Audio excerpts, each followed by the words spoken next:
তুমি আমার বাড়ির পিছনে কোন শখে আসছো? শখের বসে আসিনি, আমি দুঃখে পড়ে আছি। কিসের দুঃখ তোমার? পুলিশ আমাকে খুঁজছে। পুলিশ তোমারে কেন খুঁজতেছে? নিশ্চয়ই তুমি কোনো অপরাধ করছো। নূপুর মেম্বারকে পাওয়া যাচ্ছে না, এই জন্য মিতা আমার বিরুদ্ধে মামলা করেছে। পুলিশ এখন আমাকে খুঁজছে, বিনা দোষে এখন আমি জেল খাটবো, এটা হবে?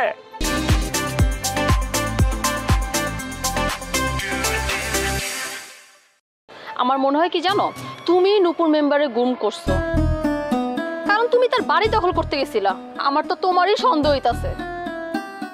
নূপুর আপা আমারে সবকিছু কইছে, আর আমি তোমারে মানা করার জন্য বাবুল ভাইরে নিয়ে আমি আঙ্কেলের কাছে গেছিলাম, লেবু আঙ্কেলের কাছে, জানো তুমি কোনো অপরাধ না করো।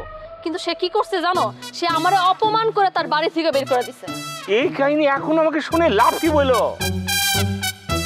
আমি তো তার সাথে কোনো খারাপ ব্যবহার করিনি, তাকে বাইরে করে দেইনি, তারপরে সে আমার সঙ্গে কেন এমন করছে? নূপুর আপা কেমন আছে, কোথায় আছে, তারে তুমি খুঁজে বাইর করো। খুঁজে বাইর করবা, তারপরে আমার সামনে আসবা, তারপরে আমি তোমার সাথে কথা বলবো। আরে আমি নূপুরকে কি করে বাইর করবো? সে যদি নিজে নিজে পালায় থাকে, এখন তো আমার মনে হচ্ছে আমাকে শাস্তি দেওয়ার জন্য সে এরকম করছে। আচ্ছা, তোমার কথা সব বুঝতে পারছি। তুমি নূপুরের পক্ষ নিয়া তুমি আঙ্কেলের কাছে যাও, লেবু আঙ্কেলের কাছে যাও, যাই তার বিষয়ে বলো যে সে কই আছে, তাহলে তো বের হয়ে যায়।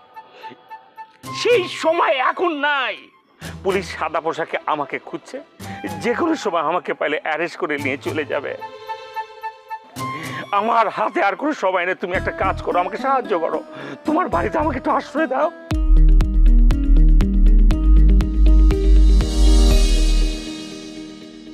সম্ভব না, কখনোই সম্ভব না, কারণ আমার ফ্যামিলির লোকজন তোমারে টোটালি কোনো পছন্দ করে না, আর আমি তোমার নিয়ে আমার ফ্যামিলির কাছে যাইতে পারবো না। তুমি এই মুহূর্তে আমার চোখের সামনে থেকে দূরে যাও, যাও, নাহলে আমার সমস্যা হবে।